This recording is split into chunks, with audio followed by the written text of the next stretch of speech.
Competition war के YouTube channel में आप सबका स्वागत है। मैं संदीप हाजिर हूं आपके लिए लेकर एक नई वीडियो। दोस्तों, आप जैसे अगर आप चैनल पर नए हैं तो आपको मैं एक बार बता देना चाहता हूं कि दोस्तों मैं एक एनसीईआरटी की एक सीरीज चला रहा हूं, जिसमें मैं डिस्कस कर रहा हूं। जो पहली एनसीईआरटी में डिस्कस कर रहा हूं वह है कक्षा 12 की समकालीन विश्व राजनीति की एनसीईआरटी। उसमें मैंने पहला चैप्टर डिस्कस कर लिया है। जो लोग नए हैं वे चैनल पर विजिट करके दो अन्य वीडियो जो पहले अध्याय के लिए बनाए गए हैं उन्हें एक बार जाके देख लें, फिर यहाँ से कंटिन्यू करें तो उन्हें कहानी अच्छे से समझ में आएगी। साथियों, जो हमारी बुक का दूसरा चैप्टर है उस चैप्टर का नाम है दो ध्रुवीयता का अंत। दोस्तों, खास करके इस चैप्टर के अंदर हम जो एक चीज देखेंगे वह मेन कहानी है सोवियत संघ के पतन की। तो सोवियत संघ के पतन से पहले आइए जान लेते हैं कि हम इस वीडियो में क्या क्या देखने वाले हैं। दोस्तों, जैसा कि ये चैप्टर दो ध्रुवीयता का अंत है, इसके अंदर हम देखेंगे कि बर्लिन की दीवार गिरती है, जिससे पूर्ववादी दुनिया और साम्यवादी दुनिया के बीच विभाजन का प्रतीक बर्लिन की दीवार गिरने से एकीकरण होता है। और बोल्शेविक ने कम्युनिस्ट पार्टी बनाई, उसके संस्थापक लेनिन, उनके बारे में भी थोड़ा हम देखेंगे। सोवियत संघ के पतन में सहायक कुछ घटनाक्रमों की चर्चा करेंगे, जिसमें साथ ही प्रमुख तौर पर जो हम चर्चा करेंगे वे वहां के एक राष्ट्रपति जो थे मिखाइल गोर्बाचेव, उनके बारे में जानेंगे कि उन्हें सोवियत संघ का विनाशक कहा जा सकता है या विश्व शांति का संस्थापक। बात करेंगे बोरिस एल्त्सिन की, निकिता खुश्चेव और भारत रूस संबंधों की, और साथ ही साथ कुछ और महत्वपूर्ण घटनाक्रमों पर चर्चा करेंगे। दोस्तों, कहानी सिर्फ ये है इसकी कि एक सोवियत संघ की प्रणाली थी और सोवियत संघ का पतन कैसे होता है, उसका डेवलपमेंट धीरे धीरे कैसे चलता है और सोवियत संघ पतन की तरफ कैसे जाता है, इसी चीज की चर्चा हम इस वीडियो के अंदर करेंगे। तो आइए थोड़ा पहले हम जान लेते हैं कि सोवियत संघ क्या था, सोवियत प्रणाली क्या थी। दोस्तों, जैसा कि आपकी स्क्रीन पर दिख रहा है सोवियत प्रणाली, तो सोवियत प्रणाली को आइए देख लेते हैं। सोवियत प्रणाली ठीक है साथियों, सोवियत प्रणाली मानव इतिहास में निजी संपत्ति की संस्था को समाप्त करने और समाज को समानता के सिद्धांत पर सचेत रूप से रचने की सबसे बड़ी कोशिश थी। ऐसा करने में सोवियत प्रणाली के निर्माताओं ने राज्य और पार्टी की संस्था को प्राथमिक महत्व दिया। इस प्रणाली की धुरी कम्युनिस्ट पार्टी थी। इसमें किसी अन्य राजनीतिक दल या विपक्ष के लिए कोई जगह नहीं थी। अर्थव्यवस्था योजनाबद्ध और राज्य के नियंत्रण में थी। साथियों, अमेरिका को छोड़ दें तो सोवियत संघ की अर्थव्यवस्था शेष विश्व की तुलना में कहीं ज्यादा विकसित थी। सोवियत संघ की संचार प्रणाली बहुत उन्नत थी। उनके पास विशाल ऊर्जा संसाधन था, जिसमें खनिज तेल, लोहा और इस्पात तथा मशीनरी उत्पाद शामिल थे। साथियों, सोवियत संघ के दूर दराज के इलाकों में भी आवागमन की सुव्यवस्थित और विशाल प्रणाली के कारण आपस में जुड़े हुए थे दूर दराज के भी स्थान। सोवियत संघ का घरेलू उपभोक्ता उद्योग बहुत उन्नत स्थिति में था और पिन से लेकर कार तक सभी चीजों का उत्पादन वहां पर होता था।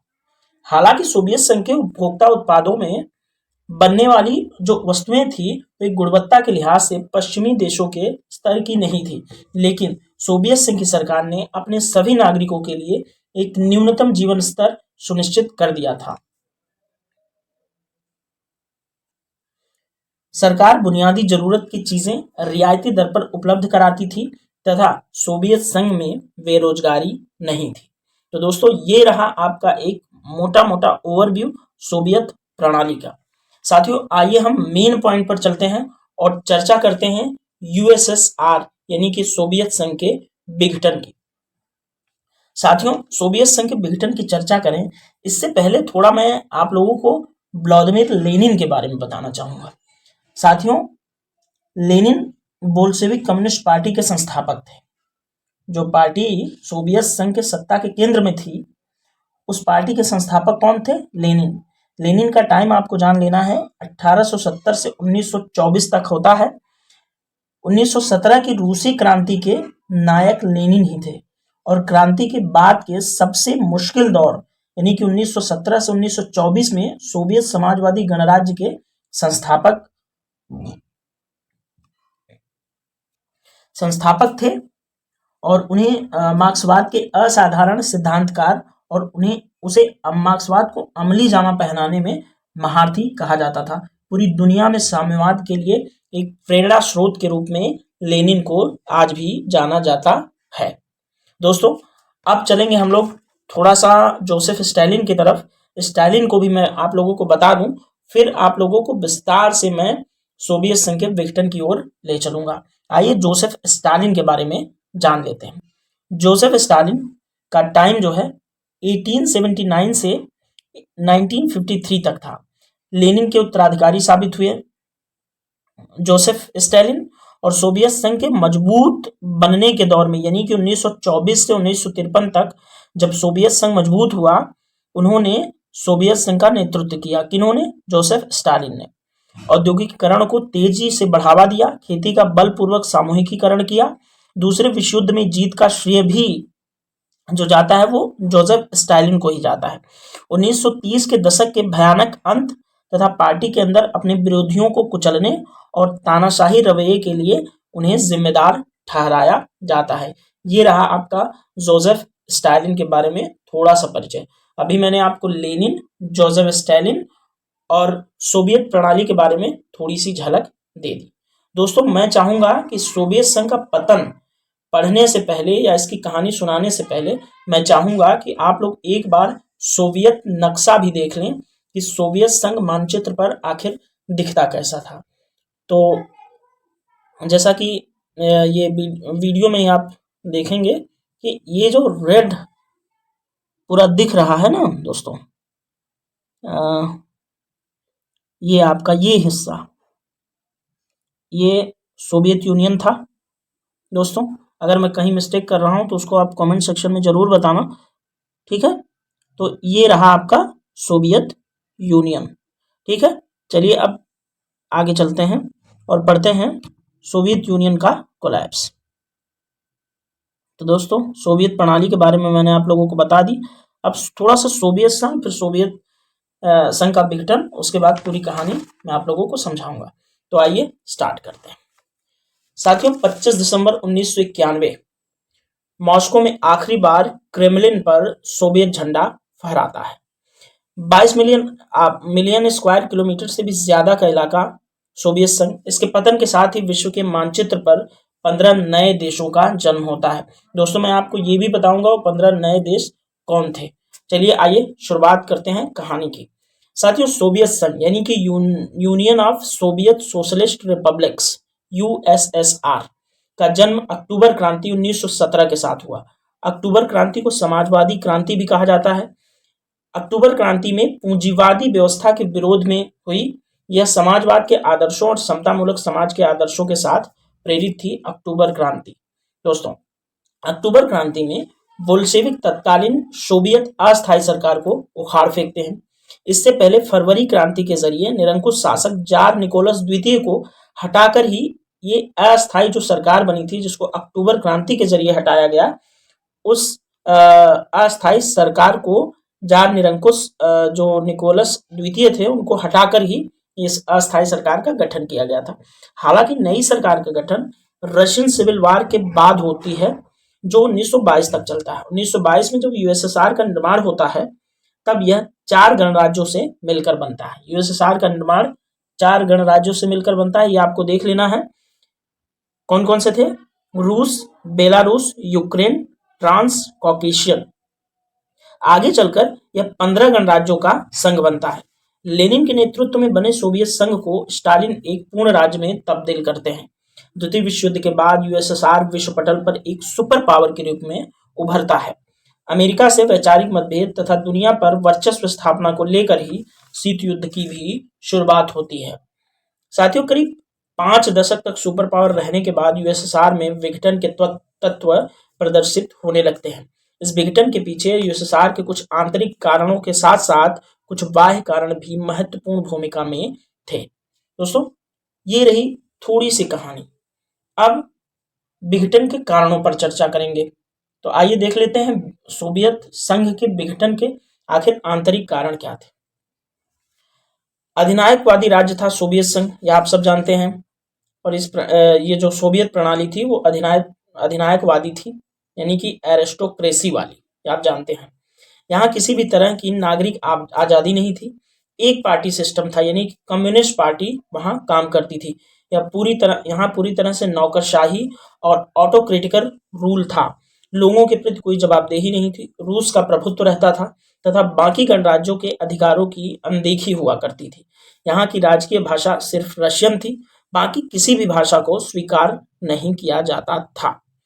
रशियन रीति रिवाज संस्कृति को बाकी गणराज्यों की अपेक्षा प्रमोट किया जाता था तथा इन सभी कारकों की वजह से अन्य गणराज्य इस अधिनायकवादी शासन से बाहर आने को उत्सुक हो रहे थे। साथ ही सोवियत संघ के गणराज्यों में राष्ट्रवादी भावनाओं का जागृत होना भी इसके विघटन का एक बड़ा कारण साबित हुआ। दुनिया में अपना वर्चस्व कायम करने के लिए शीत युद्ध के दौरान सोवियत संघ रक्षा और अंतरिक्ष के क्षेत्र में ज्यादा खर्चा करता है। तकनीक और आधारभूत ढांचा जर्जर होने लगता है तथा अर्थव्यवस्था की हालत भी खराब होने लगती है। लोगों को रोजमर्रा की जरूरतों के लिए परेशान होना पड़ता है। तो ये रहे आपके सोवियत संघ के विघटन के आंतरिक कारण। ठीक है दोस्तों, तो चलिए अब बढ़ते हैं सोवियत संघ के विघटन के बाह्य कारण की तरफ, यानी कि एक्सटर्नल फैक्टर्स वो क्या रहे जो सोवियत संघ के विघटन में योगदान करते हैं। साथियों, सोवियत संघ के विघटन के आंतरिक कारकों को और भी ज्यादा बल मिलता है इसके बाह्य कारकों से। लोकतांत्रिक गणराज्यों का विकास जब सोवियत नागरिक देखते हैं, यानी कि लोकतांत्रिक जो गणराज्य थे सोवियत संघ के बाहर के, उनका जब विकास सोवियत गणराज्य के लोग देखते हैं तो वे दंग रह जाते हैं। जैसे कि पश्चिमी जर्मनी, फ्रांस के लोगों को जब आगे बढ़ते देखते हैं तो सोवियत लोगों में पिछड़े होने का एहसास होने लगता है। उनके इस एहसास को और भी बल प्रदान करता है शीत युद्ध के दौरान अमेरिका का प्रोपेगेंडा।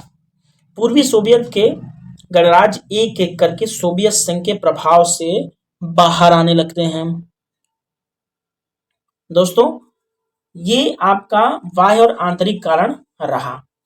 ये आपने थोड़ा सा देखा कि सोवियत प्रणाली के आखिर विघटन के पीछे आंतरिक और बाह्य कारण किस तरह से जिम्मेदार थे। दोस्तों, सोवियत प्रणाली के विघटन में एक महत्वपूर्ण जो घटनाक्रम होते हैं ना, वो बहुत सहायक होते हैं इस प्रणाली के विघटन के। तो आइए देख लेते हैं सोवियत प्रणाली के विघटन के महत्वपूर्ण घटनाक्रम क्या होते हैं। दोस्तों, इससे पहले ना जो हम सोवियत प्रणाली के घटनाक्रम को देखें, इससे पहले हम थोड़ा सा ना एक नेता के बारे में आपको बताना चाहते हैं जो राष्ट्रपति होते हैं सोवियत संघ के, मिखाइल गोर्बाचोव। साथियों, मिखाइल गोर्बाचोव का जो जन्म था 1931 में हुआ था। सोवियत संघ के वे अंतिम राष्ट्रपति थे। 1985 से 1991 तक राष्ट्रपति भी रहे। उनकी दो नीतियां बड़ी पॉपुलर थी जिनको आगे मैं आपको विस्तार से थोड़ा बताऊंगा और उसे आप देखते चलना। उनकी एक नीति थी दोस्तों पेरेस्ट्रोइका, जिसको हिंदी में बोलेंगे पुनर्रचना, और दूसरी नीति थी ग्लासनोस्ट, जिसको बोलेंगे खुलापन। आर्थिक और राजनीतिक सुधार इन्होंने ही किए थे। पेरेस्ट्रोइका और ग्लासनोस्ट इन्होंने ही किए थे। अमेरिका के साथ हथियारों की होड़ पर रोक लगा दिया था इन्होंने। अफगानिस्तान और पूर्वी यूरोप से सोवियत सेना वापस भी बुला ली थी इन्होंने। जर्मनी के एकीकरण में सहायक सिद्ध हुए थे मिखाइल गोर्बाचोव। शीत युद्ध के समाप्त करने में भी महत्वपूर्ण भूमिका निभाई तथा सोवियत संघ के विघटन का आरोप भी मिखाइल गोर्बाचोव पर लगता है। तो मिखाइल गोर्बाचोव के बारे में बताने का जो कारण था वो यही था उसके पीछे कि यहाँ बहुत देखेंगे कि सोवियत संघ के विघटन में मिखाइल गोर्बाचोव की नीतियां किस तरह से महत्वपूर्ण भूमिका में होती हैं। तो आइए देख लेते हैं। ऐसा माना जाता है कि सोवियत संघ का उसके अंतिम नेता मिखाइल गोर्बाचोव के सत्ता में आते ही विघटन शुरू हो जाता है। मार्च 1985 में गोर्बाचेव कम्युनिस्ट पार्टी के नेता बनते हैं तथा स्थितियों में तेजी से परिवर्तन आता है। उनके द्वारा कुछ नई पहलों का प्रारंभ होता है। जो मैंने उनके परिचय में बताया, उनकी कुछ नई पहल जो थी, वो पहल कौन कौन सी देख लेते हैं। एक मैंने आपको बताया कि पेरेस्ट्रोइका यानी कि पुनर्रचना, और दूसरा था ग्लासनोस्ट यानी कि खुलापन, यानी कि राजनैतिक खुलापन। दोस्तों, सोवियत संघ में जब भ्रष्टाचार बढ़ने लगा, नौकरशाही का दबदबा बढ़ने लगा और लोगों में एक मतलब क्रांतिकारी भावना उबाल मारने लगी, जो कि पश्चिमी गणराज्यों के विकास को देख करके वे बहुत विकास के लिए लालायित हो रहे थे और वे अपनी आज़ादी की डिमांड करने के लिए प्रेरित होते। इसी में आग में घी का जो काम करती है ना, वो काम किया इनकी पेरेस्ट्रोइका, मिखाइल गोर्बाचोव की पेरेस्ट्रोइका और ग्लासनोस्ट ने।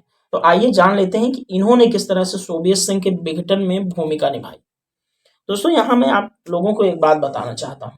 मिखाइल गोर्बाचेव के बारे में जब आप अभी ये कहानी जब आप पूरी समझेंगे तो आपको एक बात समझ में आएगी कि आखिर कोई नेता कुछ अपने देश में कुछ ऐसी नीतियां बनाए जो बाकी दुनिया को लगे कि ये बहुत अच्छी हैं, लेकिन उस देश की मूल व्यवस्था को ही उनकी उसकी नीतियां एकदम से बर्बाद करके रख दें, तो उसको आप क्या कहेंगे, विनाशक या फिर विश्व की शांति का संस्थापक। तो आइए मिखाइल गोर्बाचोव की नीतियों के बारे में थोड़ा सा विस्तार से चर्चा करते हैं। पहली नीति इनकी देखते हैं हम, ग्लासनोस्ट यानी कि खुलापन, उसके बारे में थोड़ा जानते हैं। आइए देखते हैं ग्लासनोस्ट को।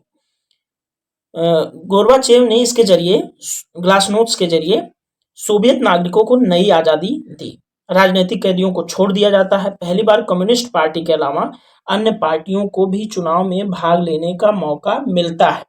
दोस्तों यहाँ आपको एक बात ध्यान रखनी चाहिए महत्वपूर्ण से, कि इससे पहले, गोर्बाचेव से पहले एक ही पार्टी का शासन था, वो थी कम्युनिस्ट पार्टी।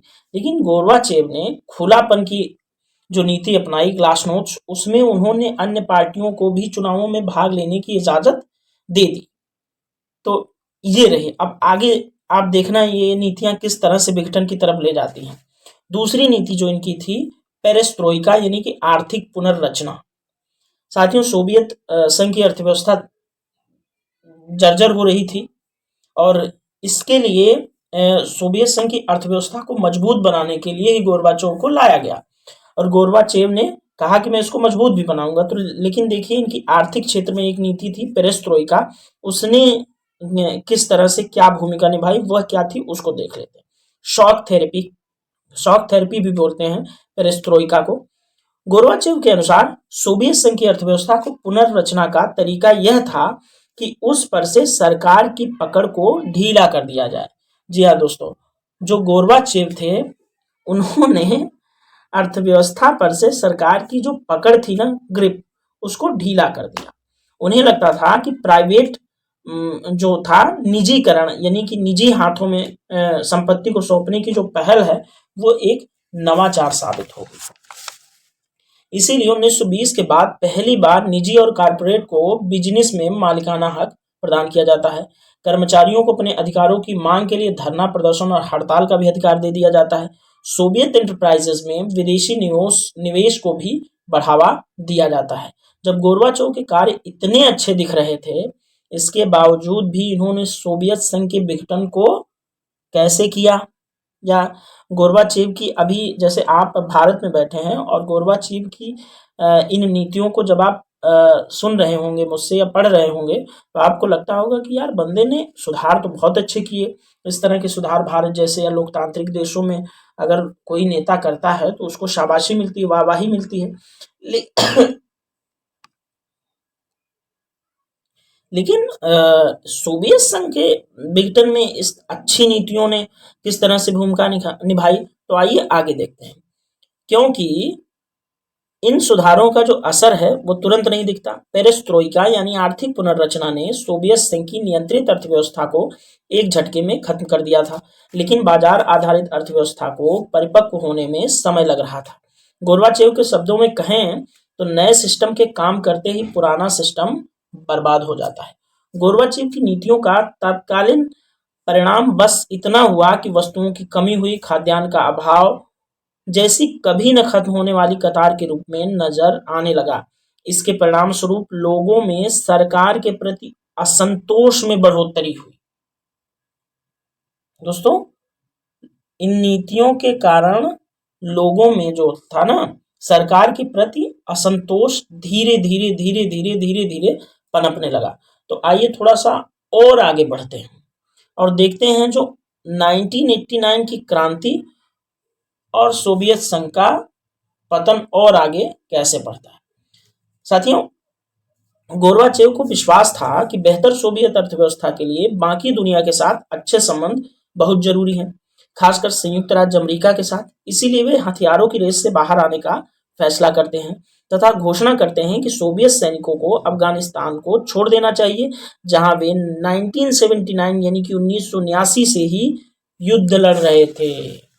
आपको पता है जिस तरह से अमेरिका पिछले साल भाग गया अफगानिस्तान छोड़ करके, उसी तरह से सोवियत संघ को भी भागना पड़ा था। सोवियत संघ भी बहुत बड़ा नेता बनता था और दुनिया में डोमिनेंस स्थापित करने के लिए तरह तरह के देशों में अपनी सेनाओं को ले जा करके वहां लड़ाई करता रहता था। तो दोस्तों आइए और आगे देख लेते हैं कि क्या होता है।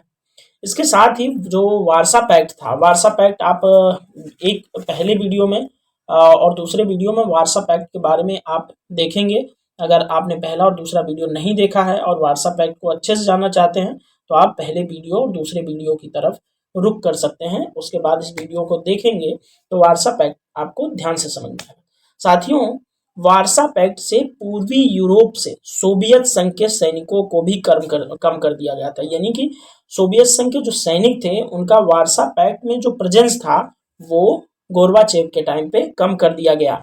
इस जो अहस्तक्षेप की नीति थी उस पर उसने सोवियत संघ पर गहरा प्रभाव छोड़ा, लेकिन इससे पहले इसका प्रभाव पूर्वी यूरोप के साथी देशों पर देखने को मिलता है। ये कुछ ही महीने में किसी रेत के टीले की तरह ढह जाते हैं। 1989 की पहली क्रांति पोलैंड में होती है। दोस्तों, जो विघटन की जो शुरुआत अब हो चुकी है पोलैंड से, सोवियत संघ के जो एक किला था उसका ढहना, उसकी पहली ईंट निकलती है सोवियत संघ के रूप में। साथियों, 1989 में सोवियत संघ में गैर कम्युनिस्ट ट्रेड यूनियनिस्ट ने एक आंदोलन प्रारंभ किया और वे फ्री इलेक्शंस की मांग करते हैं। सोवियत सेना से मदद न मिलने पर इनकी मांग को पोलैंड को मानना पड़ता है। पोलैंड में जो कम्युनिस्ट शासन था उसको इन ट्रेड यूनियनिस्ट की बात को मानना पड़ता है। इसकी वजह से पूरे पूर्वी यूरोप में आंदोलन शुरू हो जाता है। जैसे पोलैंड में ये आंदोलन होता है और वहां सक्सेस मिलती है, वैसे पूरे यूरोप में आंदोलन शुरू हो जाता है। 9 नवंबर 1989 को प्रसिद्ध बर्लिन की दीवार गिरा दी जाती है तथा कम्युनिस्ट और गैर कम्युनिस्ट जर्मनी का एक बार एकीकरण हो जाता है। दोस्तों, बर्लिन की जो दीवार थी वो जर्मनी में बनाई गई थी। शीत युद्ध के समय में बर्लिन की दीवार कम्युनिस्ट और गैर कम्युनिस्ट शासन का प्रतीक थी। पश्चिम की तरफ गैर कम्युनिस्ट, पूर्व की तरफ कम्युनिस्ट मतलब विचारधारा के लोग रहा करते थे। तो आप, आई होप कि आपको बर्लिन की दीवार अच्छे से समझ में आ गई होगी। ये एक विचारधारा की दीवार थी दोस्तों, ये आप समझ लीजिए, ठीक है। इसी तरह से अब दूसरा जो किला है वो कहाँ ढहता है ये आपको देख लेना है। चेकोस्लोवाकिया में 1989 में ही वेलवेट आंदोलन शुरू होता है और वेलवेट आंदोलन ने चेकोस्लोवाकिया की कम्युनिस्ट सत्ता को उखाड़ फेंकता है। तो वेलवेट आंदोलन आप लोगों को याद रखना है, चेकोस्लोवाकिया में 1989 में हुआ था, जिसने वहां के कम्युनिस्ट शासन को का तख्ता पलट कर दिया, उखाड़ फेंका। 1989 के जून से दिसंबर के बीच पोलैंड, हंगरी, चेकोस्लोवाकिया, पूर्वी जर्मनी, बुल्गारिया, रोमानिया की कम्युनिस्ट सरकारों का पतन हो जाता है दोस्तों, ठीक है। अब जो बारी है वह है सोवियत यूनियन की, यानी कि जो सेंटर था उसकी। आइए देखते हैं, आगे बढ़ते हैं। सोवियत संघ के अन्य गणराज्यों को पूर्वी यूरोप की इन घटनाओं से प्रेरणा मिलती है। खराब आर्थिक व्यवस्था से वे पहले ही परेशान थे। इसके साथ ही गोर्बाचेव की हैंड ऑफ पॉलिसी के साथ ने सोवियत गणराज्यों में स्वतंत्रता आंदोलन आरंभ करने से उन लोगों को मजबूर कर देती है। 1990 में एक एक करके बाल्टिक राज्य कौन कौन से थे आपके स्क्रीन पर चल रहा है। बाल्टिक राज्य एस्टोनिया, लाटविया, लिथुआनिया। 1990 में इन तीनों ने मॉस्को से अपनी स्वतंत्रता की घोषणा कर दी। बाल्टिक राज्य, ये देख लेना है, बाल्टिक एक सागर है, उसी के तट पर बसे हुए तीनों राज्य हैं। आपको मैप में भी मैं कोशिश करूंगा कि दिखा पाऊं। सोवियत सेना भी इस आंदोलन को रोकने में नाकामयाब रही तथा धीरे धीरे सभी गणराज्यों में स्वतंत्रता की घोषणा शुरू हो जाती है। ऐसे में गोर्बाचेव ने एक फैसला लिया कि वे 20 अगस्त 1991 को एक संधि करेंगे जो कि गणराज्यों के साथ होगी। उनके साथ मिलकर एक विकेंद्रीकृत संघ बनाएंगे, यानी कि डिसेंट्रलाइज यूनियन बनाएंगे, जिसमें गणतंत्रों को फुल्ली ऑटोनॉमी दी जाएगी, स्वायत्ता दी जाएगी और उनकी मांगे भी मान ली जाएंगी तथा सोवियत संघ का जो अस्तित्व है वो भी बना रहेगा। ये गोर्बाचेव की एक विकेंद्रीकृत संधि की पॉलिसी थी। लेकिन दोस्तों, उससे पहले कम्युनिस्ट पार्टी के कुछ सदस्य एक प्लान करते हैं। इस प्लान में पार्टी के एक सदस्य और उपराष्ट्रपति थे गेनेडी यानाएव। दोस्तों, गेनेडी जो यानाएव थे, उन्होंने जो है गोर्बाचेव के इस फैसले के खिलाफ थे और जो गेनेडी यानाएव थे वे कुछ और सदस्यों के साथ मिल करके जो है गोर्बाचेव को क्या बोलते हैं कि स्वास्थ्य उनका खराब है ऐसा हवाला देते हुए उनका तख्ता पलट क्या आप ये मान सकते हैं कि उनको हटा करके उन्होंने स्टेट इमरजेंसी अनाउंस कर दी। जो पार्टी सदस्य थे और उपराष्ट्रपति जो थे गेनेडी यानाएव, उन्होंने आपातकाल की घोषणा कर दी तथा सोवियत आर्मी को मॉस्को पहुंचने के लिए बुलाया गया और मॉस्को पहुंचने लगती है सोवियत आर्मी। लेकिन वहां एक नज़ारा देखने को मिलता है और सोवियत आर्मी को वहां दिखता है कि लोग ऐसे कतार में खड़े हैं और आम नागरिक ही आम नागरिक हैं जो रशियन पार्लियामेंट की सुरक्षा के लिए बैरिकेडिंग बना रहे थे। अब दोस्तों, यहीं पर एक पर्सनालिटी आपको उभर के आएगी जो देखने को मिलेगी। उस पर्सनालिटी का नाम देखना है आपको। उस पर्सनालिटी का नाम है बोरिस एल्त्सिन। दोस्तों, बोरिस एल्त्सिन को हम थोड़ा सा जान लेते हैं, उसके बाद फिर बोरिस एल्त्सिन के कारनामों की चर्चा हम करेंगे। यहीं पर रुके रहिएगा जब मॉस्को में सोवियत आर्मी पहुंचने लगती है। जब कम्युनिस्ट पार्टी के सदस्यों ने राज्य आपातकाल की घोषणा की, उसके बाद आर्मी मॉस्को पहुंचने लगती है। उसी समय एक व्यक्ति आता है बोरिस एल्त्सिन। तो बोरिस एल्त्सिन के बारे में जान लेते हैं। बोरिस एल्त्सिन का टाइम 1991 से 2007 तक समझ लीजिए। रूस के पहले चुने हुए राष्ट्रपति थे। 1991 से 1999 तक रहे। कम्युनिस्ट पार्टी में सत्ता केंद्र तक पहुंचे बोरिस एल्त्सिन। गोर्बाचेव द्वारा मॉस्को के मेयर भी बनाए गए। बाद में गोर्बाचेव के आलोचकों में शामिल हुए और कम्युनिस्ट पार्टी से इस्तीफा दिया बोरिस एल्त्सिन ने।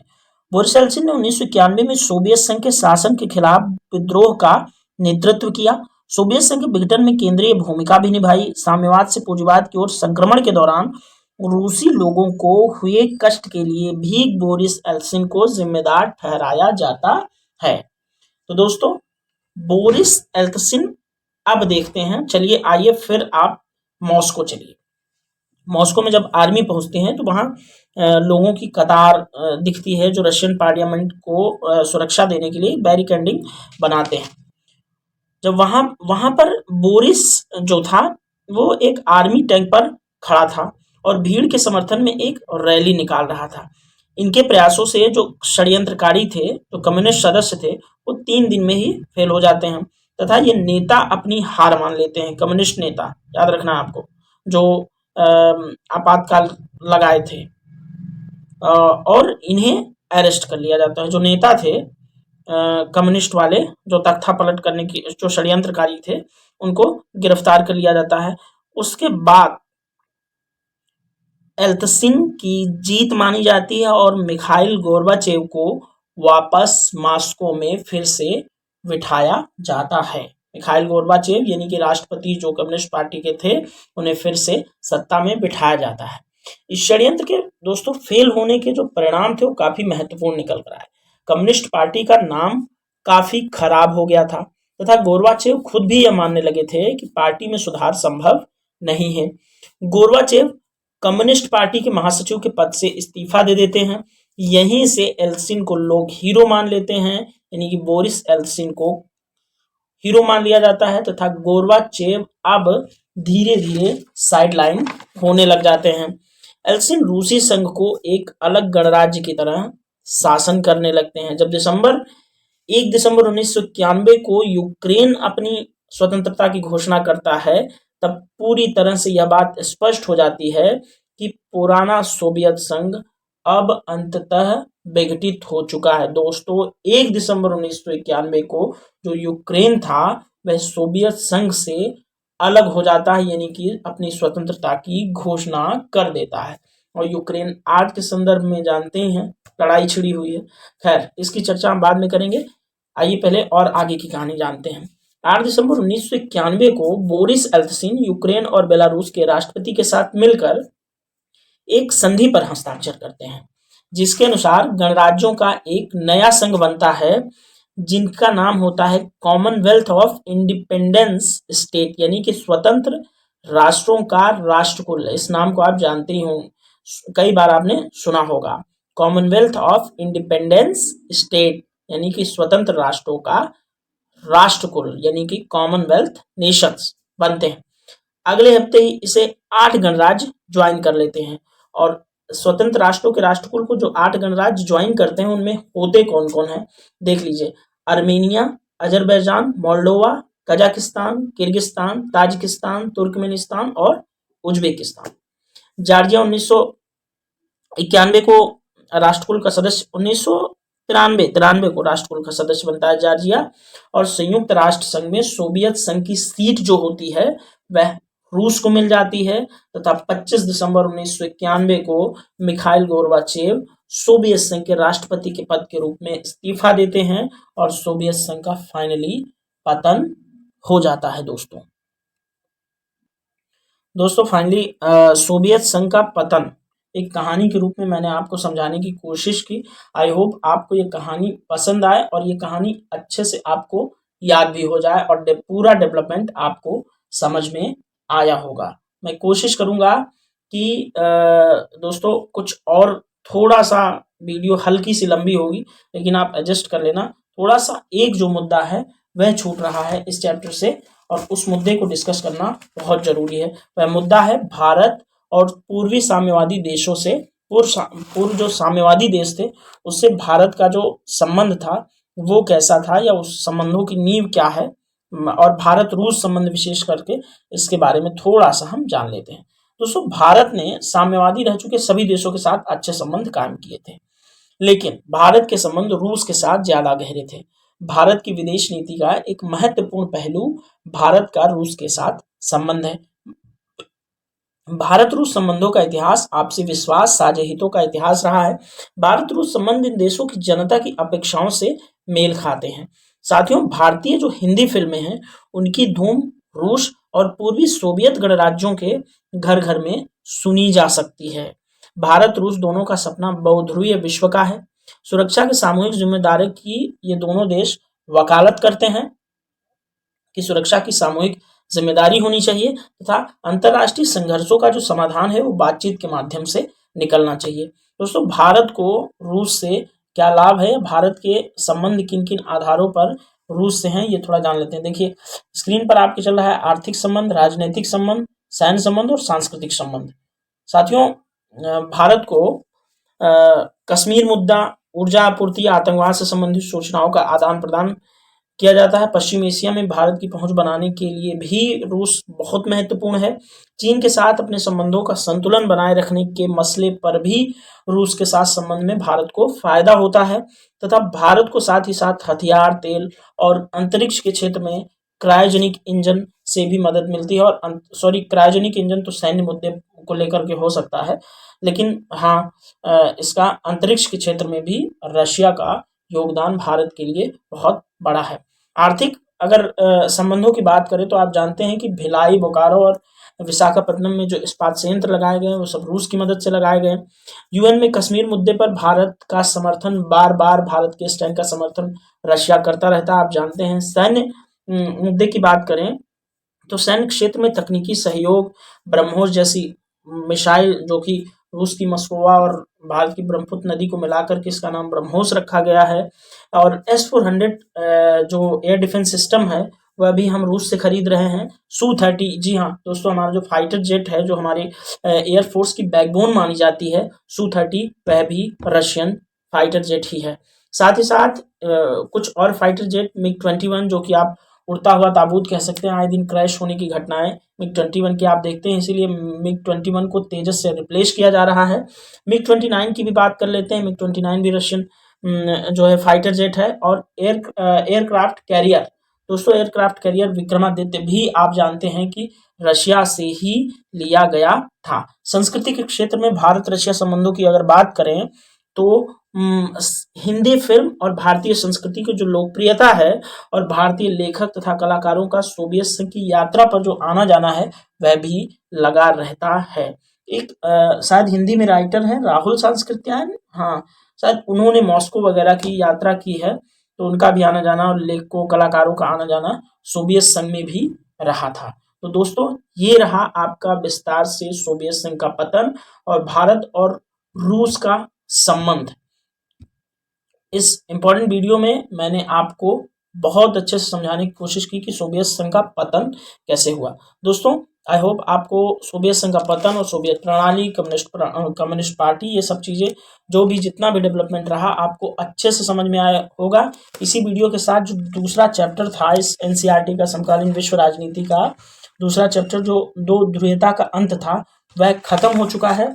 अगला चैप्टर हम इसमें डिस्कस करेंगे। साथियों जब आप जानते हैं कि सोवियत संघ का जब पतन हो गया और दो ही सुपर पावर थी, एक अमेरिका एक सोवियत संघ, तो अब सोवियत संघ का पतन हो चुका है, तो अब अमेरिकी वर्चस्व की बात भी अगले अध्याय में हम करेंगे। तब तक के लिए दोस्तों आप अच्छे से अपनी पढ़ाई को जारी रखिए, संघर्षों में एकदम रत रहिए, दिन रात जी तोड़ मेहनत करिए और अपने सपनों के धीरे धीरे करीब जाइए। तब तक के लिए दोस्तों धन्यवाद।